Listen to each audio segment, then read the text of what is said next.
તો મિત્રો કેમ છો? મજામાં જશો. આજે આપણે એરપોર્ટ રોડ ઉપર આવેલું પીપળેશ્વર મહાદેવનું મંદિર છે અને પીપળિયા હનુમાન દાદાનું મંદિર છે, જેના દર્શન કરીએ, જે અંદાજે 40 વર્ષ જૂનું છે અને એરપોર્ટ રોડ ઉપર આવેલું છે.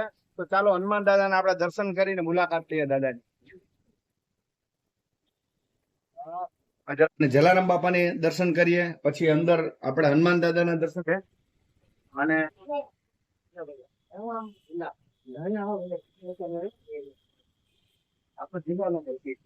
મહાદેવનું મંદિર છે, શંકર દાદાનું. પેલા અહીંયા ગણપતિ દાદા છે, એ હનુમાન દાદા છે.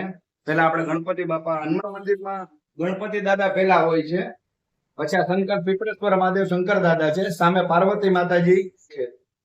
તો પાર્વતી માતાજી છે અને બહુ મજા આવે એવી જગ્યા. શંકર બાપા આ શંકર બાપા ને પાર્વતીજી ની મૂર્તિ છે અને સ્વયંભૂ મૂર્તિ છે. આ મંદિર ની સ્વયંભૂ મૂર્તિ છે. આ શીતળા માતાજી છે.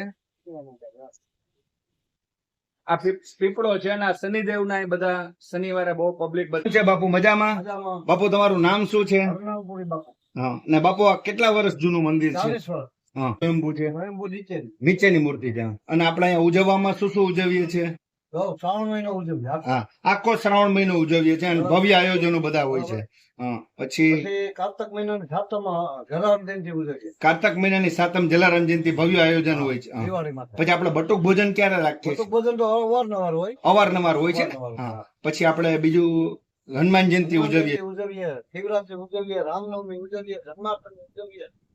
એટલે ટૂંકમાં દિવાળી જેવો માહોલ હોય છે ને આ બધા તહેવાર. બાકી તબિયત સારી? અને આરતી નો સમય શું છે બાપુ? સવારનો ને સાંજનો? સવારે 7 વાગે, સાંજે 7:15. 7:15. પછી દિવસ આખો મંદિર ખુલ્લું રહે છે. પીપળેશ્વર મહાદેવ ને આપણે હનુમાન દાદા, પીપળિયા હનુમાન બંને બપોર 12 વાગ્યા સુધી ખુલ્લું હોય. 12 વાગ્યા સુધી. સાંજે 5 વાગે 12 થી 5 બંધ હોય છે. 12 થી 5. પછી 5 વાગે ખુલી જાય તે રાત સુધી 8:30 વાગ્યા સુધી. 8:30 સુધી. અને તમે જ સેવા આપો છો ને? અને અહીંયા શનિવાર હોય ત્યારે શ્રીફળ, પછી આંકડાની માળા, બધું અહીંયા અંદર અહીંયા બાજુમાં જ મળી જાય ને.